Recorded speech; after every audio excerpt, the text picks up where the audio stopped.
بسم الله الرحمن الرحيم الحمد لله رب العالمين والصلاة والسلام على سيدنا محمد وعلى آله وأصحابه وأتباعه أجمعين. Inshallah, we'll begin another class of Arabic grammar. We are reading the book Al-Ajirromyya. Inshallah, it is good to always, before every class, in fact, to renew our intention and know exactly why we are doing this, why we are learning, and why we are trying to do anything that may benefit ourselves or others. Because once we take that into consideration, Allah Azza wa Jal puts baraka in our work, and He makes it beautiful, both for us and for others. But if we do not have the correct intention, Shaitan will find his way, and the whispers of Shaitan will find their way into our hearts and our thoughts, and that is when our goals will never be met or achieved. So may Allah grant all of us a pure intention that is purely for His sake, for whatever we do, whether it's this class or anything else. And I ask that you make it your habit to do this with everything that you do and everything that you start, inshallah. We have reached the chapter of the agents that come before the subject and the predicate. We mentioned two subcategories of agents already. We mentioned kana wa akhawatuha, kana and her sisters, and we mentioned inna wa akhawatuha, inna and her sisters. And today, inshallah, we'll mention dhanna wa akhawatuha, dhanna and her sisters. And inshallah, we'll explain what dhanna means in a second. The author says, rahimahullah,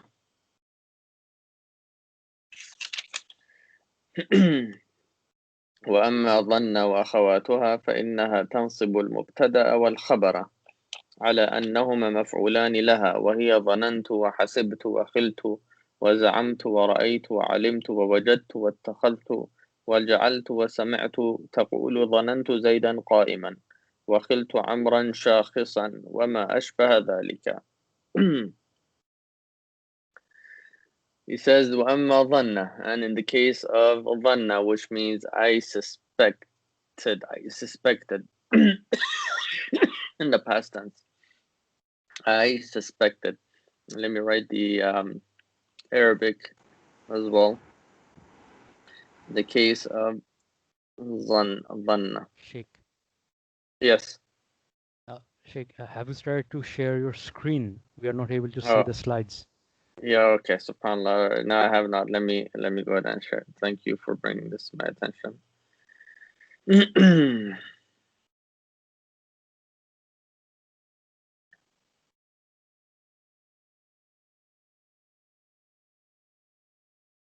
Can you guys see it?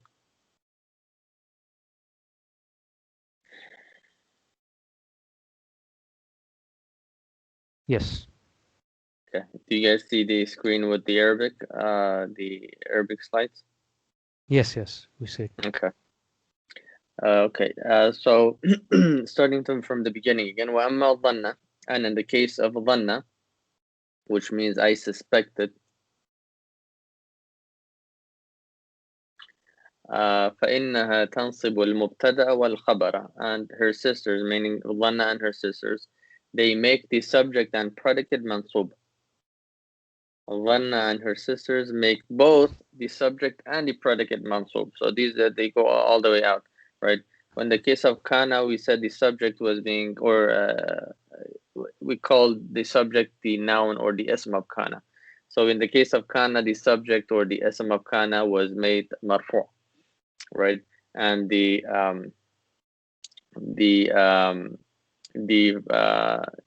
predicate of kana was made mansub. In the case of inna, it was the opposite. Inna made the subject mansub and the predicate marfu'. In the case of dhanna, it makes both the subject and predicate mansub, right? Why? Based on the fact that they are based on the fact that based on the fact that they are objects for them, and they are. So basically, based on the fact that both the subject and the predicate are objects for Dhanna and her sisters. I am trying to translate word by word, so sometimes it may seem off. So again, from the beginning, and let me know if this makes sense. And in the case of Dhanna, I suspected, and her sisters, meaning the sister of Dhanna, they make the subject and predicate mansub, based on the fact that they, meaning the subject and the predicate, the pronoun, always, there's a rule we have, the pronoun always refers to the closest to it. For example, they, what is closest to they? That is mentioned, that has been mentioned before. The subject and the predicate, right? Those are the closest to it, to they. So meaning here, I'm not talking about Dhanna and her sisters, but rather I'm talking about subject and predicate. They are objects for them, and here, just based on context, we know that them is not referring back to the subject and the predicate, because they is referring to them, right? They cannot be subject, they cannot be objects for themselves. So this tells us that them goes back to what? To Dhanna and Akhawatuha. And basically, this is something that you will learn later in Arabic, how to find out to what the pronouns refer to, right? To what the pronouns refer to, and inshallah, this is your first exposure to this concept of pronouns and what they refer back to. They are objects for them, meaning for Dhanna and her sisters. And they are, meaning what? Meaning Dhanna and her sisters are.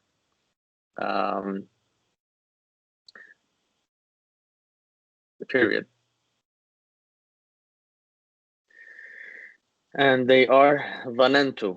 So Dhanantu is the first, basically, it's the leader of this subcategory. Dhanantu means I suspected. And these agents, they themselves fall under three other subcategories. Even some of them are for doubt. Some of them are used for doubt, meaning you are not sure. Some of them are used for certainty, meaning when you use them, you are trying to convey the fact that you are certain. And some of them are used for turning or making something out of something else. Okay, so inshallah we'll discuss all of them today. But the first few that he mentions, they're used for a doubt, meaning suspicion. You say something, but you're not sure about it. For example, ظننت زيدا سارقا. I suspected Zaid a thief. I suspected Zaid to be a thief, right? So here you're suspecting a person. You don't know whether this person is a thief or not. All right, so this is one of them. And then the second one is حسبت بكرا صديقي. I consider, or I count Bakr a friend. Maybe that's a better translation. I count Zaid. I count Bakr a friend. I count Bakr as a friend. I count Bakr as a friend. So just the fact that you count someone as something, it doesn't mean that they are that thing, right? Right. So if I said I count this so and so, my I don't know, my student or my teacher, and if they don't feel that way and they actually have other intentions, right? That doesn't that is possible. That's something I count them to be that, but I'm not sure, right? And so the second, so that's also there is the concept of doubt in it, right? And then the next one is وخلت, I imagined. I imagined. خلت زيدا شاخصا. When you imagine something, it doesn't mean it's true 100%. It's certain. I imagined Zayd famous, to be famous. Right? It doesn't necessarily mean that it was true when you were imagining Zayd to be famous. Right? And then the next one is زعمت. زعمت. زعمت بكرا شجاعا. I thought Bakr was brave. So this one we can translate as I thought. Again, here, when you think something, it doesn't mean it is true, right? It doesn't mean that it is true. So now all the way up to here, all these verbs or agents, they have conveyed doubt or certainty. They have conveyed doubt, right? None of them have been. Yeah, none of them have been for certainty. And as you saw, all of these, for example, ظننت makes Zayd and Sadiq, both of them mansub. Makes both of them mansub. And why is that?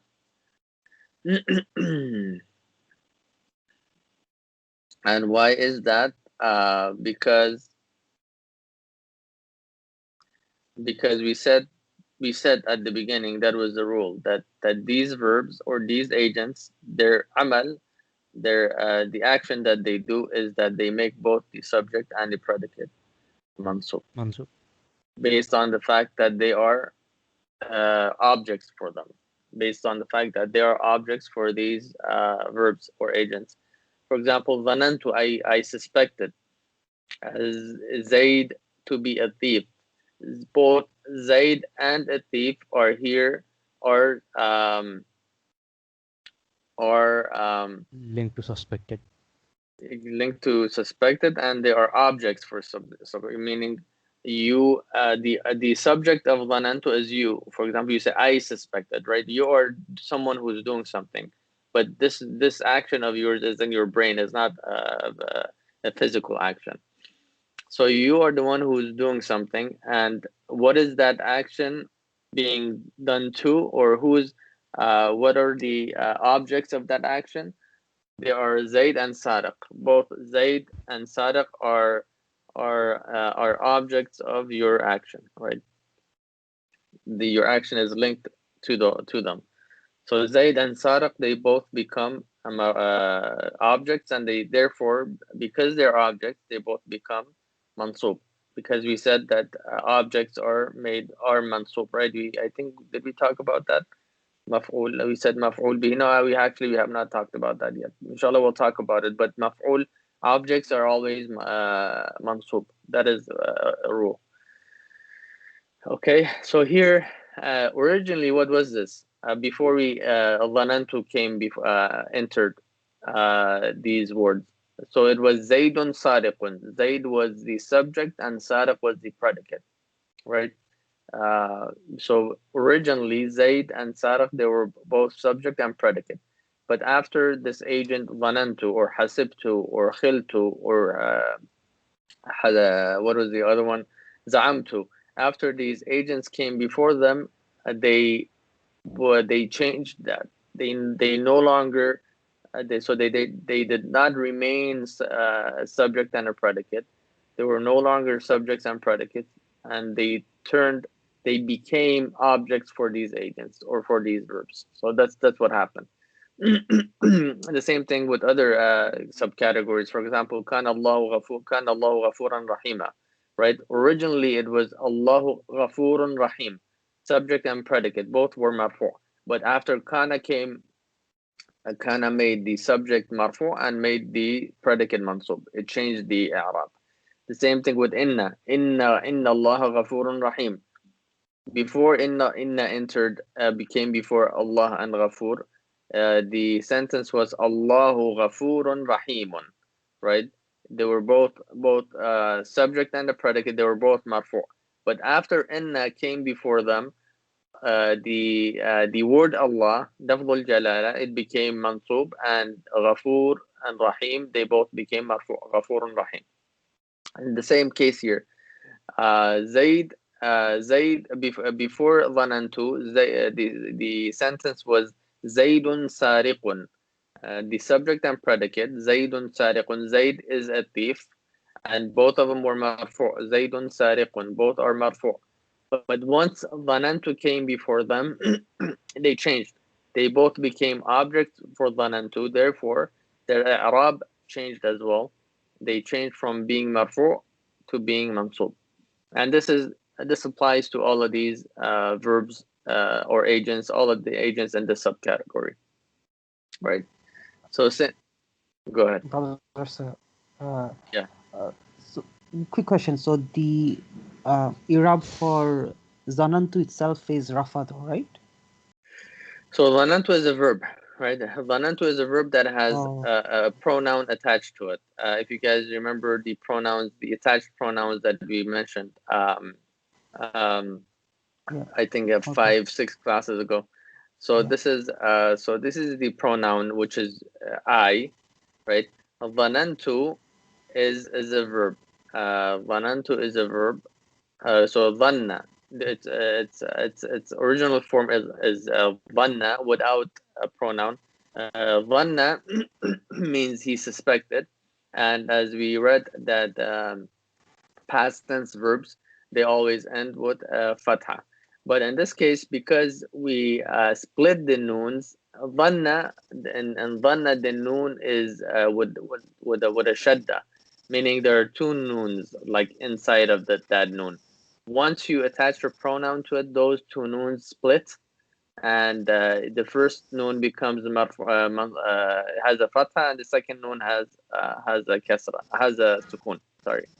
And this is a rule, again, it is a bit advanced for this class for me to explain why this happens and why you must have the letter before the pronoun to be sakin. But inshallah, that basically that is what it is right now. Dhanantu is a verb, right? Inshallah, we'll explain what I just mentioned to you in later classes. Does that at least make sense a little bit? Oh yeah, it does. I forgot the fact that this is a past tense, so okay, yeah, the rules of i'rab are different. So I see. Okay, no problem. Alhamdulillah.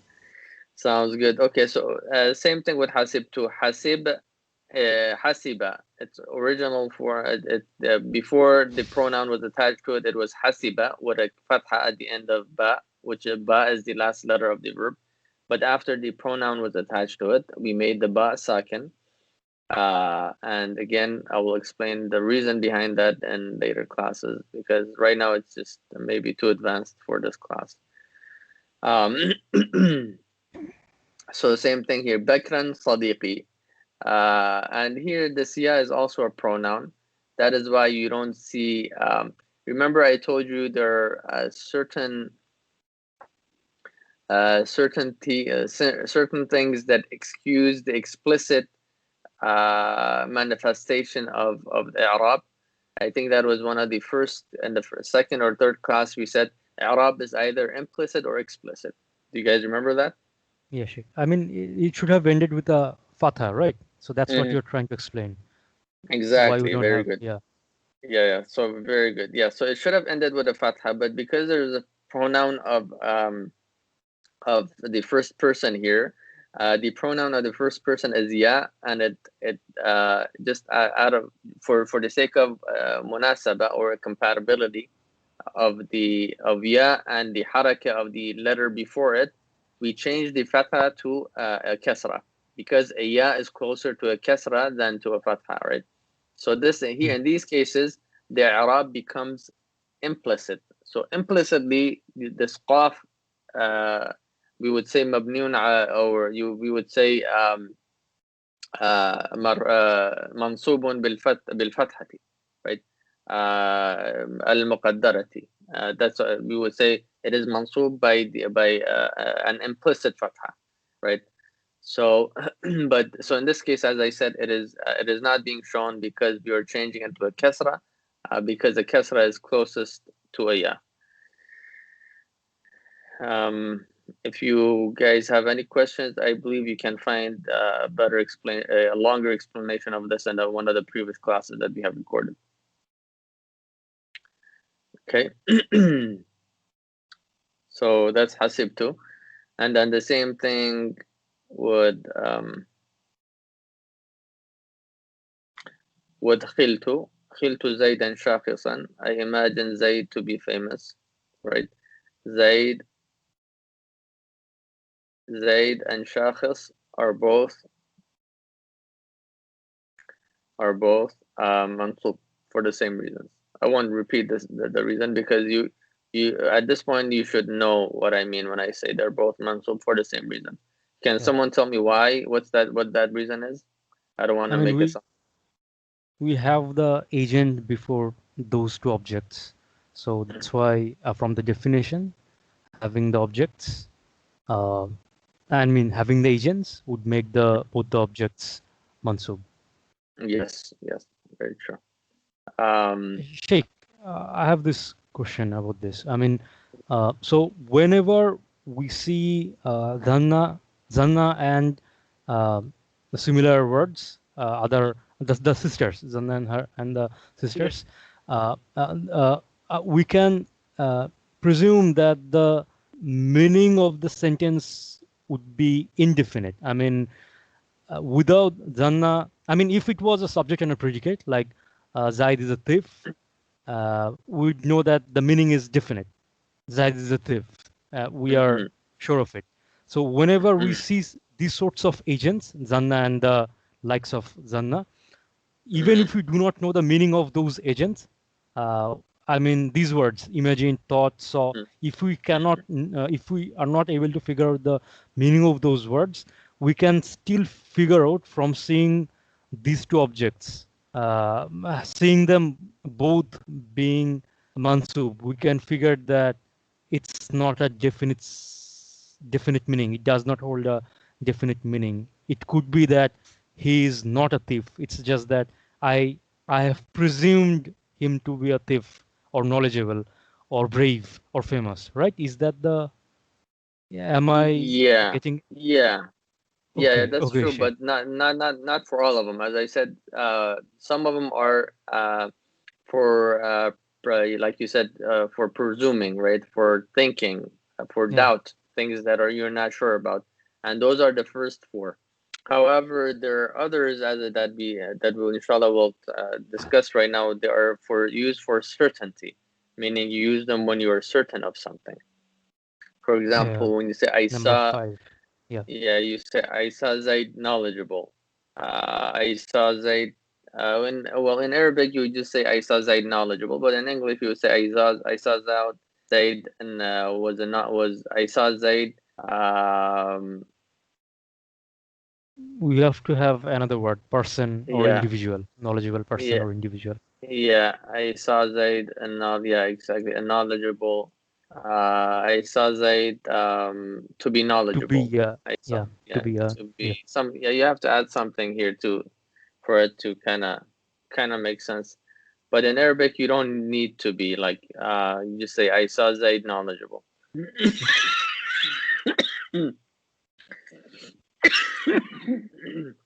Excuse me. وَرَأَيْتُ زَيْدًا عَالِمًا. So here I saw, when you see something, that's for sure, like you saw it with your eyes. You saw him answering questions easily. You saw him ace the test. You saw him graduate with very good scores. So at that point, when you see someone to be knowledgeable, that there is no doubt, right? You know that they're knowledgeable. So at this point, we start talking about verbs that indicate certainty. Agents that indicate certainty are used for knowledge and certainty, and they're not used for doubt and presumptions. So Ra'aytu is the first one. Again, Ra'aytu makes the subject and predicate, both of them It makes both of them objects, and therefore it makes both of them mansub.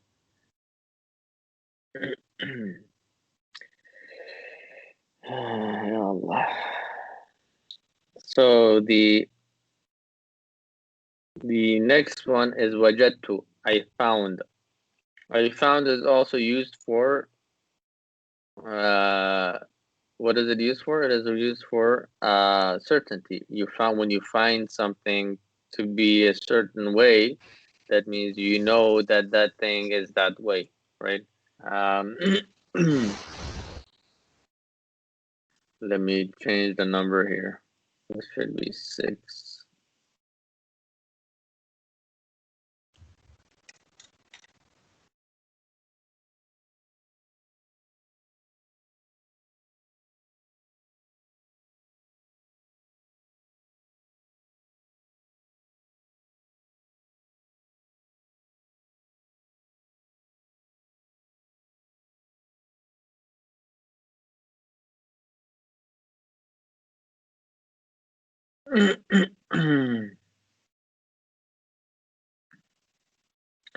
Okay, so wajadtu, I found. I think the example I put here,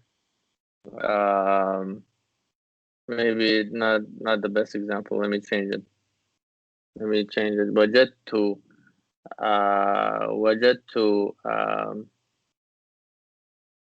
wajadtu Zaidan wa wajadtu Amran.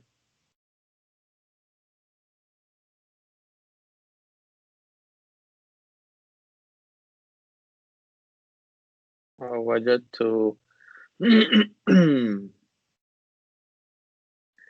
وجدت حسينا مخلصا.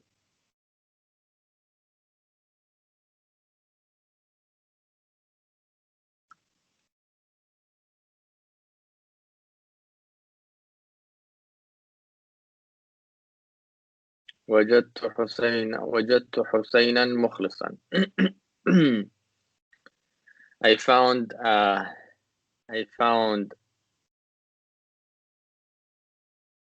Hussein to be sincere. I found Hussein to be sincere. Now, when you find someone to be a certain way, that also indicates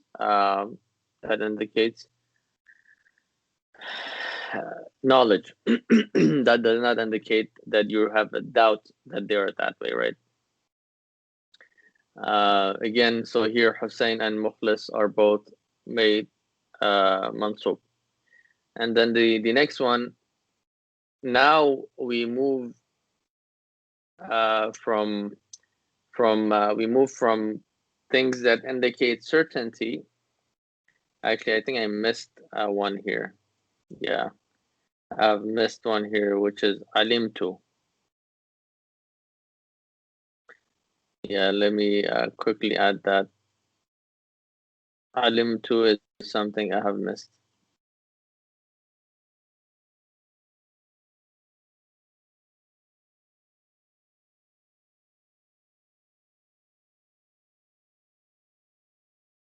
So alimtu comes after ra'aytu. Alimtu comes after ra'aytu.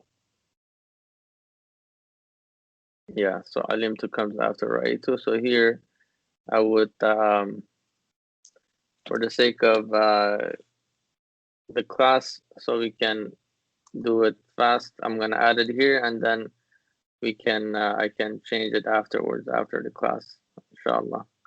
So you would say 6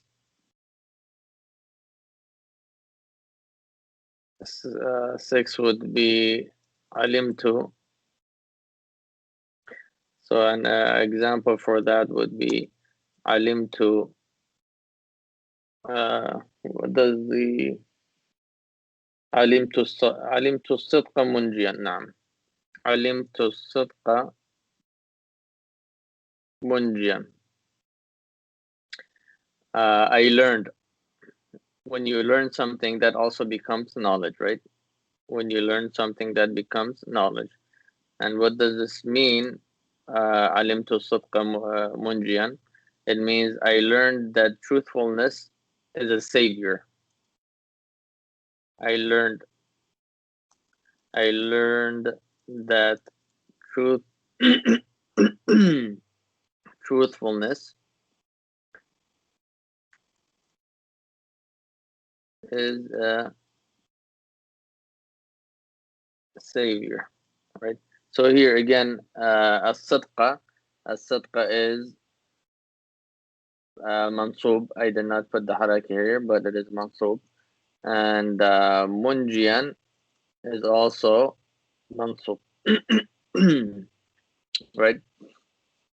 So this is number 6, and then so let's go back to our where we left off. ووجدت ووجدت I found Hussein to be sincere. واتخذت. So here we switch between verbs that indicate certainty and we switch to verbs that indicate turning something into something else, right? Turning something into something else. So far we have discussed the agents or the verbs that indicate suspicion, and then we discussed the verbs or agents that indicate certainty or knowledge, and now we will discuss agents that indicate convey turning something into something else. And keep in mind that they all fall under the same subcategory. There are subcategories of this subcategory, meaning they all do the same thing. They all make the subject and the predicate objects, hence making them both mansub. واتخذت. اتخذت means I took. اتخذت محمدا صديقا. I took Muhammad as a friend. I took Muhammad as a friend, right? So what has happened? You have turned Muhammad into a friend, right? Muhammad was not your friend. You have made Muhammad your friend. You have turned him into your friend, right? So this is what that's what I mean by turning something into something else. Again, Muhammad and Sadiq are both mansub here because they have both become objects. They have both become objects for what? For ittakhadtu, for I took. Originally it was Muhammadun Sadiqun. Muhammad is a friend. And then once ittakhadtu came and entered it, came before it, it turned both the subject and predicate, which were marfu. It turned both of them into objects and therefore made both of them mansub. Okay. The same thing with جعلت الذهب خاتما. I made the gold a ring, meaning I made a ring out of the gold, right? Basically that's what it means, but word by word it means I made the gold a ring. And جعلت means I made. جعلت means I made the gold a ring, right? So again, what's happening here? You're turning something into something else, right? You had some gold, and then you made a ring out of it. You turned it into a ring, right? And again, al-dhahaba and khatiman are both what? Are both mansub for the same reason. That's number 8. And then we go to the next one. Now, sami'tu is simply used for associating two things to hearing, to your hearing, right? So you say sami'tu khalilan yaqra'u. I heard Khalil reciting. So you're associating Khalil and recitation to the faculty of hearing, to your faculty of hearing. سمعت خليلا يقرأ, right? سمعت خليلا or يقرأ. And here again, سمعت, even though as we said you're associating two things to your faculty of hearing, it also indicates knowledge, right? You have knowledge that Khalil is reciting, but the knowledge part becomes secondary because first you hear and then you attain knowledge. You attain knowledge about the fact that Khalil is reading, right? And here, if you remember, you may say Khalil is a noun and yaqra'u is a verb. How is it that yaqra'u, which is a verb, has become the has used to be the predicate and now has become an object? Remember, right? Because we said these verbs or these agents, they come before the subject and the predicate, and they make both of them mansub because they become objects for these verbs. So what has happened here is Khalilan yaqra'u has become mansub. It was originally Khalilun yaqra'u. Khalilun yaqra'u. Khalil is the subject, yaqra'u is the predicate. Why is the verb here the predicate? Because if you remember, we said that the subject can only be mufrad, meaning it cannot be a phrase, right? But we said the predicate can be a phrase, right? Can be a situation or jar and majroor, or it could be a sentence, right? Either a sentence that starts with a verb or a sentence that starts with a noun. So with the predicate, we had a lot of leeway, right? We had a lot of flexibility. What we can make the predicate, what we can make the predicate to be, right? So in this case, there's nothing has changed here. The Khalil was the subject and yaqra'u was the predicate, but yaqra'u or the predicate was not a mufrad, but rather it was a phrase. It was a sentence that starts with a verb. So yaqra'u here is actually a sentence whose subject is hidden. Whose subject is hidden. Is a pronoun hidden into yaqra'u, which is he. He reads, right? So again, yaqra'u is there's no problem with yaqra'u being a predicate here because it is a sentence, and we said that a sentence can be a predicate. But then we would say that yaqra'u it is mansubun mahallan, meaning it is sitting in a place where if there was a mufrad, a singular noun, it would become mansub, explicitly mansub. But a sentence itself will not explicitly have i'rab on it, right? And that again, that also perhaps is a bit more advanced for this class. Inshallah, we'll discuss that further in the next classes. But for the time being, note that it is okay for a sentence to become a predicate, as we have discussed before. Any questions about this? If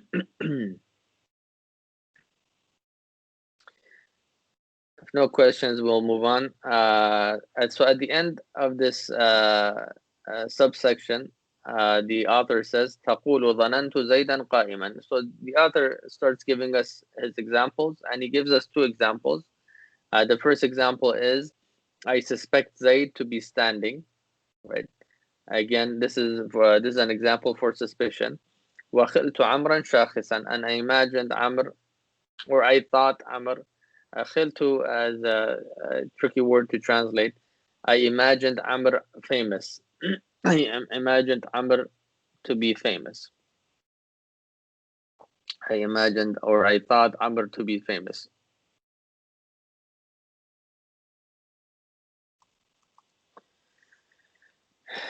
Okay, and that is the last example he gives, and then he says وَمَا أَشْبَهَ ذَلِكَ, and anything that resembles what was mentioned. So meaning you can come up with your own examples. Anything that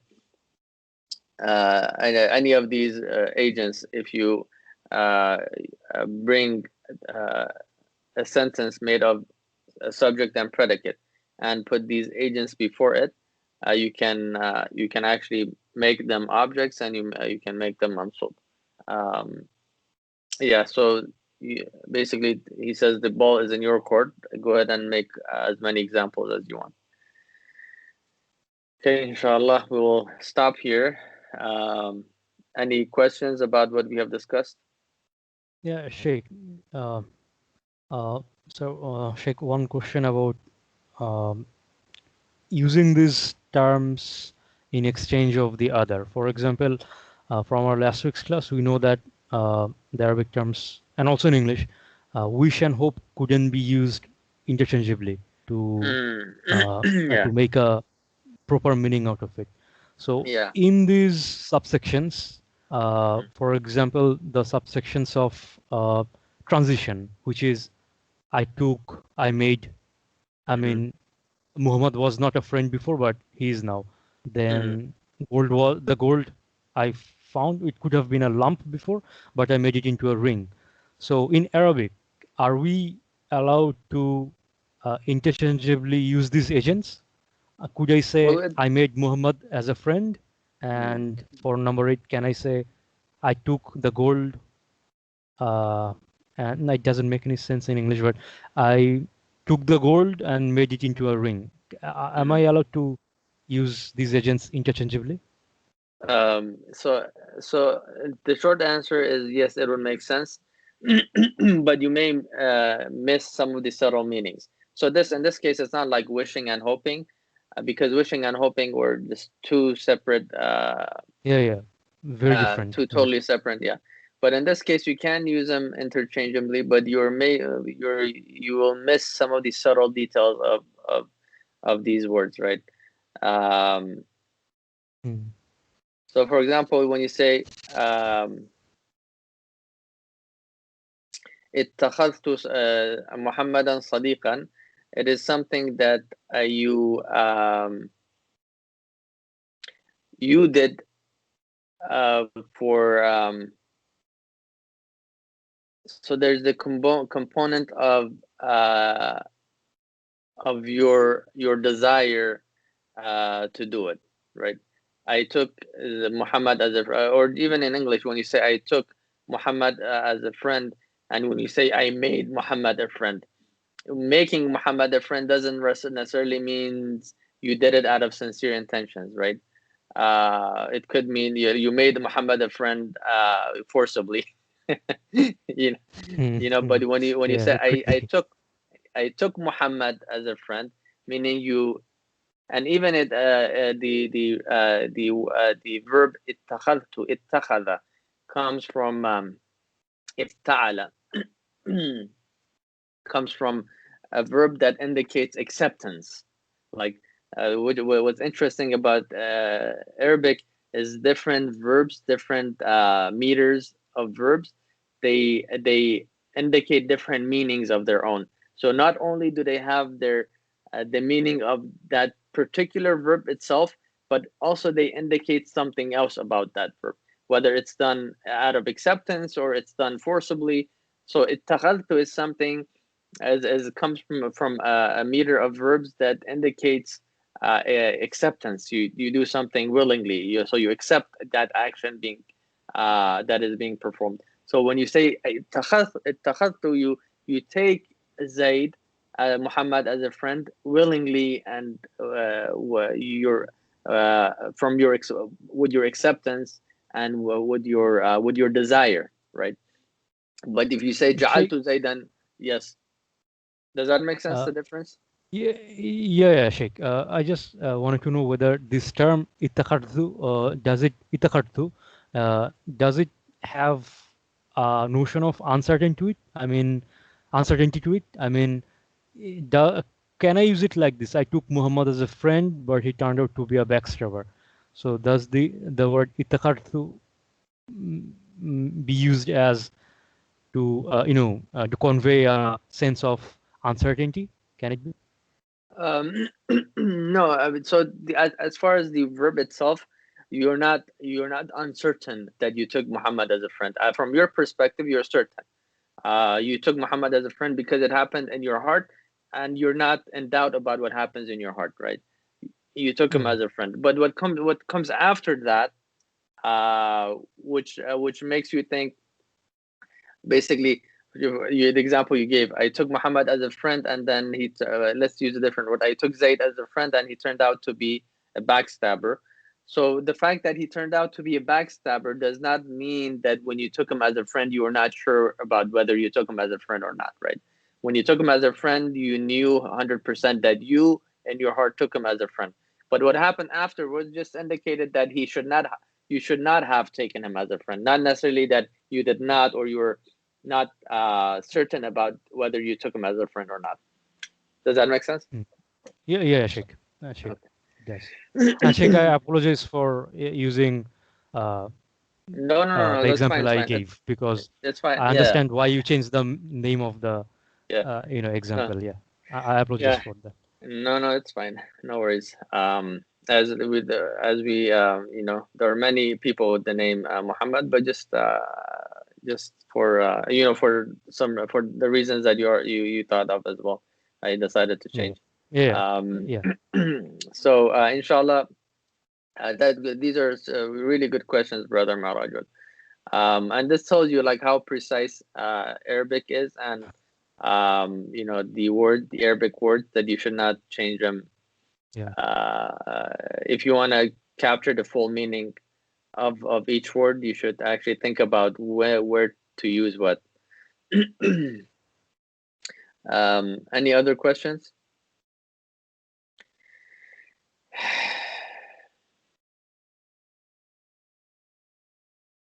If no other questions, inshallah, I will conclude. وصلى الله على سيدنا محمد وعلى آله وأصحابه وأتباعه أجمعين. سبحان ربك رب العزة عما يصفون وسلام على المرسلين والحمد لله رب العالمين.